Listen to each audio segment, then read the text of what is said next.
Merhaba arkadaşlar, kanalıma hoş geldiniz.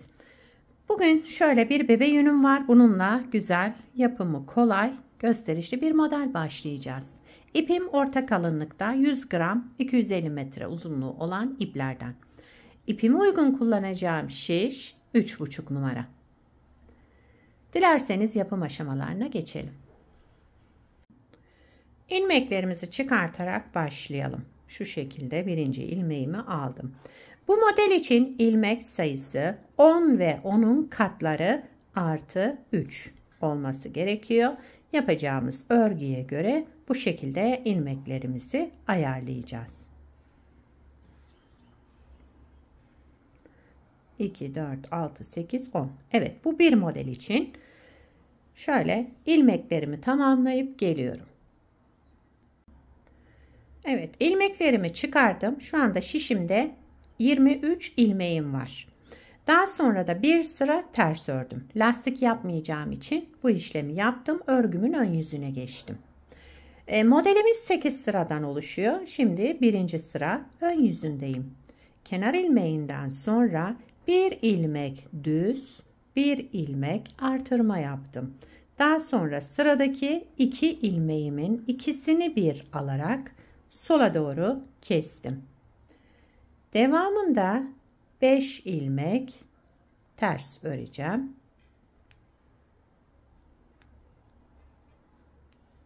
Şöyle 5 ilmek ters ördüm. Şimdi sıradaki 2 ilmeğimi sağa doğru keseceğim. Sağa doğru kesmek için ben şöyle 2 ilmeğimin yerlerini değiştirdim. Bakın, öndekini arkaya, arkadakini öne aldım. Daha sonra bu 2 ilmeğimi sağa doğru kestim. Devamında bir artırma yaptım. Buraya kadar bakın 2, 4, 6, 8, 10. Buraya kadar bir kez kurmuş oldum modeli. Bir ilmek düz ördüm. Bir ilmek artırma yaptım. Daha sonra sıradaki 2 ilmeğimi sola doğru düz örerek kestim. Şöyle 5 ilmek ters ördüm. 1 2 3 4 5 5 ilmek ters ördüm. Şimdi sıradaki 2 ilmeğimi sağa doğru kesiyorum. Sıradaki 2 ilmeğimi sağa doğru kestim. Daha sonra bir artırma yaptım. Bir ilmek düz ördüm. Kenar ilmeğimi de düz ördüm. Birinci sırayı tamamladım. İkinci sıra arka yüzündeyim. Kenar ilmeğinden sonra bütün ilmeklerimi ters örüyorum. Sıra sonuna kadar ilmeklerimizi ters örerek devam edelim. Şöyle.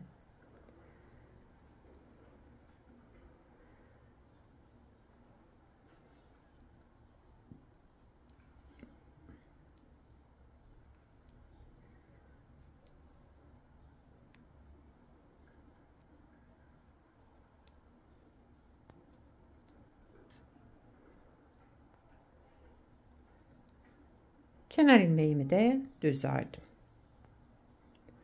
Üçüncü sıra ön yüzündeyim.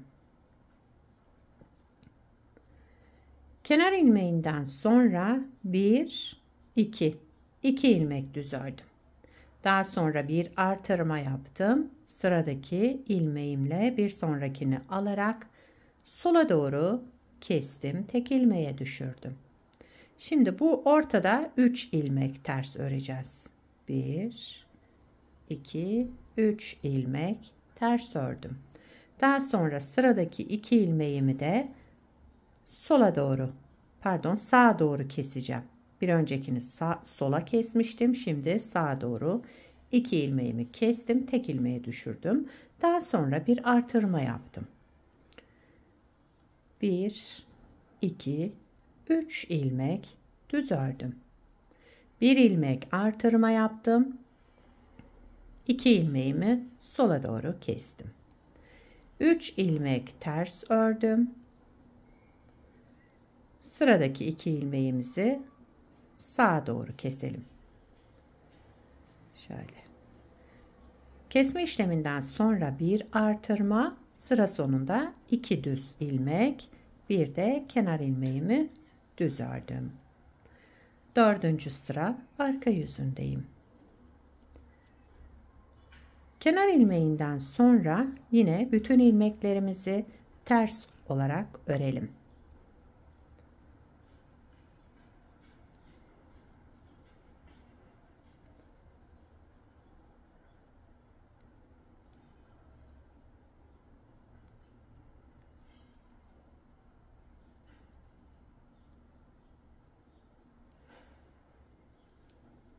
Evet, sıra sonuna kadar ilmeklerimi ters örerek tamamladım.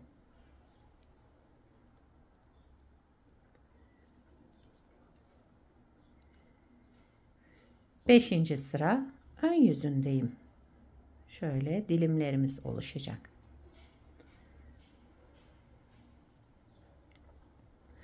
Beşinci sıra ön yüzünde kenar ilmeğinden sonra şöyle 1, 2, 3 ilmek düz ördüm. Daha sonra bir artırma yaptım. Sıradaki 2 ilmeğimi sola doğru kestim. Tek ilmeğe düşürdüm. Devamındaki ilmeğimi de ters ördüm. Bir ters ördüm şimdi burada. Daha sonraki 2 ilmeğimizi de sağa doğru kesiyoruz. Öncekini sola, şimdi bunun ikisini de sağa keselim. Sağa doğru kestim. Daha sonra bir artırma yaptım. Ortada 1, 2, 3, 4, 5 ilmek düz ördüm. Bir artırma, 2 ilmeğimizi sola doğru keselim. Bir ters ilmek, sıradaki 2 ilmeğimizi sağa doğru keselim. Bir artırma, sıra sonunda 3 düz ilmek. Daha sonra kenar ilmeğimi düz olarak ördüm. 6. sıra arka yüzündeyim. Kenar ilmeğinden sonra bütün ilmeklerimi ters örüyorum.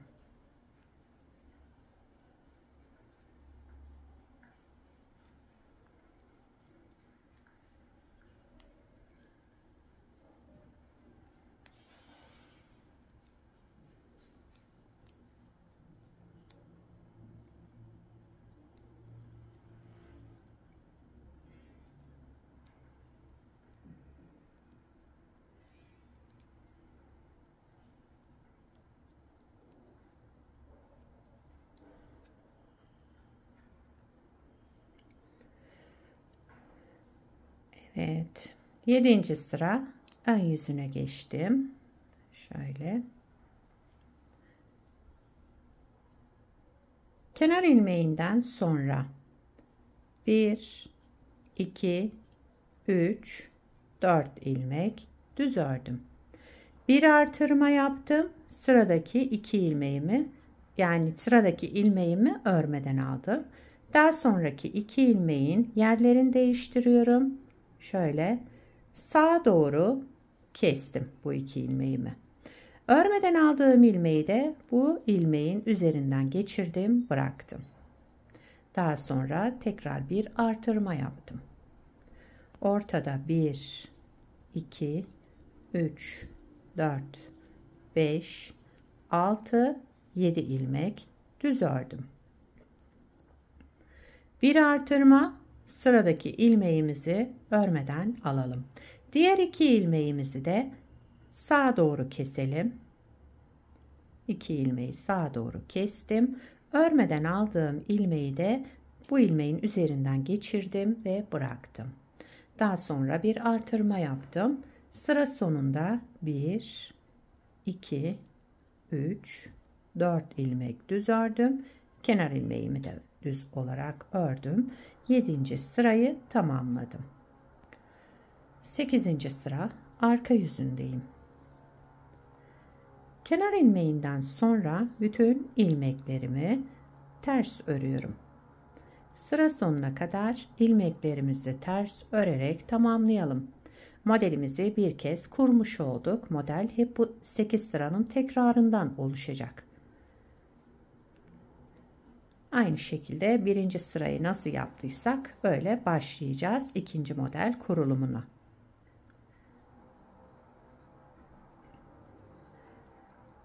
Evet, sıramızı ters örerek tamamlayalım.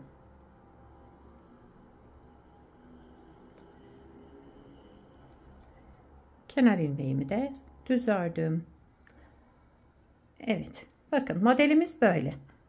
8 sırayı tamamladık. Modeli bir kez kurmuş olduk. Şimdi birinci sırayı isterseniz beraber başlayalım. Burada birinci sırada ne yaptıysak aynısını yaparak modeli kurmaya başlayalım. Sadece birinci sırayı beraber yapalım. Modeli tekrar kuruyorum. Birinci sıra ön yüzündeyim. Kenar ilmeğinden sonra bir ilmek düz ördüm, bir ilmek artırma yaptım. Sıradaki iki ilmeğimi ikisini bir örerek sola doğru kestim. Devamında 5 ilmek ters örelim. 4 5 ilmek ters ördüm. Bakın. Kenar ilmeğinden sonra bir düz ilmek, bir artırma. 2 ilmeği sola doğru keselim, 5 ilmek ters örelim.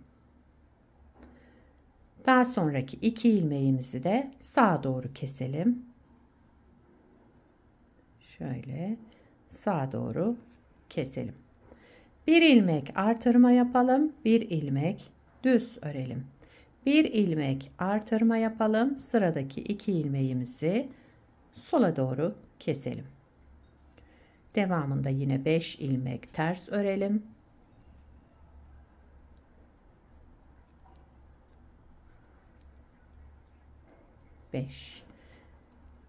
Sıradaki 2 ilmeğimizi sağa doğru keselim. 2 ilmeğin yerlerini değiştirdim. Sağa doğru kestim.